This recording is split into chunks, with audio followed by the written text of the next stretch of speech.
Okay, hello, welcome back to the channel. Thank you very much for joining me today. And today I, at a request of one of our subscribers, have come back up to Blyth up in Northumberland, northeast UK, at the Blyth Tall Ships boatyard, where they are actually building a Zulu drifter from scratch. Now this is a project I've been following for a few years now actually, from the keel being actually put together and up till today's visit. It's about a year since I was last here, but unfortunately with the economic situation and manpower and time, COVID, plus the other work that they do here, this isn't the only thing that they do. They do look after some cobalt local local style vessels, fishing vessels, and they also look after the Williams too. Now if you watch the channel, that's been on the channel before, and you may have seen a video already before this one, or if not, directly following this one, of a day at sea on the Williams too, which I've just had the pleasure of doing. But today's video is all about the Zulu drifter and the update. Now I've already been inside the workshops. There's a lot going on there today, so me talking in the workshop is going to be a little bit difficult. However, I have managed to get some drone footage and I've got some stills, and I'll walk you through now with the GoPro, and hopefully get a little bit more, and if we get a chance to talk to anybody, if we get a minute we will. But it is noisy in there today. They're doing quite a lot of work, and it's all noisy drilling and hammering work. So see how we get on. Let's get in the workshop.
see, a lot of work's been going on. We've got the cross deck beams are going in now, and the deck levels below are going in. So they have been progressing, although it's been a slow progression for them for the last year. But they're all still very positive, and as you can see, she's coming on wonderfully well now.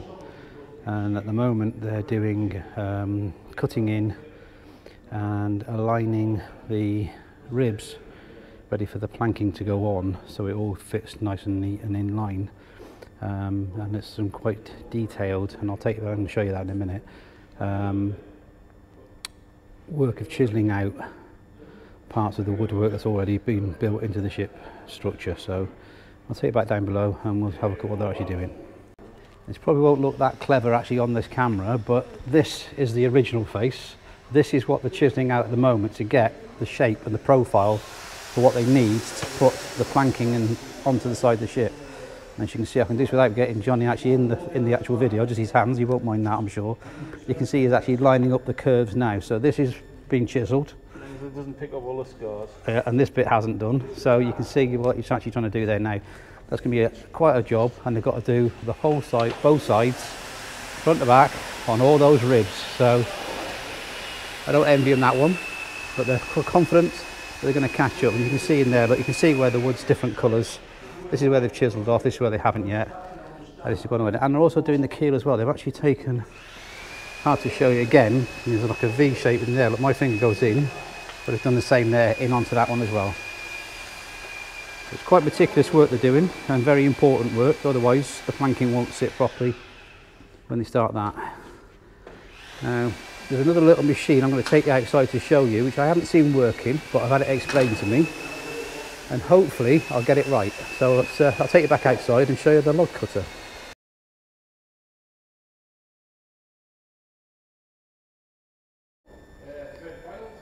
Okay, so what you're looking at now is the actual saw, the milling saw, which you can see is quite a big beast, and it's on track. So if you look down there, so see the GoPro's dropping. So there's the wheels on the runners either side. Okay, over there. And what they do is that this is put onto the tracks, which I'll take outside and show you in a second. And there's guys on either side of it, and they have to manually walk this along the rails to actually cut through the tree trunks to get the planks of wood.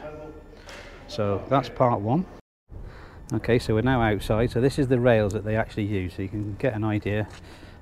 This is the width of them, and what they do is they lay the planks on, as you'll see in a second, and they just push the sawmill blades through, and you can see there how it actually does it. And then they have to put the wedges in between to get the air through to help the new cut timbers dry out.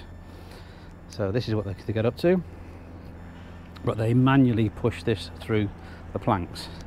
So I'm going to go too high because we've got the sun in our face at this point now. So there's your idea there. And if I now take you just across the jetty to over here, this is one of the last ones that they've done this year, and I believe it was July they did this, and this is a 45-foot tree trunk that they have actually cut down. Now the GoPro is going to pick in on that or not, but you can see there how it's cut through, and they've got the little spaces in between to let the air go through to help dry it all out. So there's your 45-footer, which is the longest they've cut to date, and all this will be used in the build that's going on inside. Okay.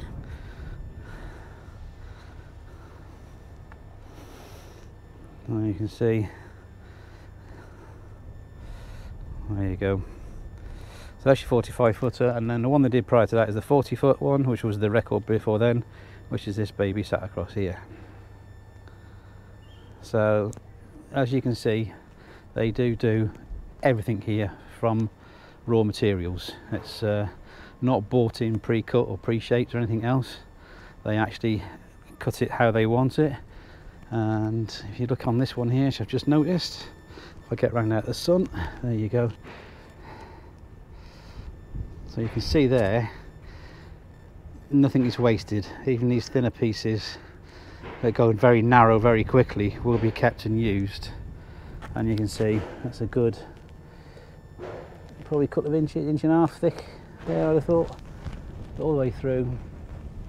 All this timber will be used at some point throughout this build. Okay, so whilst I'm outside, and you can probably hear the banging in the background, I just want to probably end the video at this point and say a big thank you to Johnny and the guys in the workshop this morning for letting me come back in again, fly the drone inside and take some stills, and obviously this part of the video. I hope you've enjoyed this update, and I'll continue to keep in touch with the guys up here, and hopefully we'll get some planking going on soon, and we'll come up and see some of that progression for you in the next update.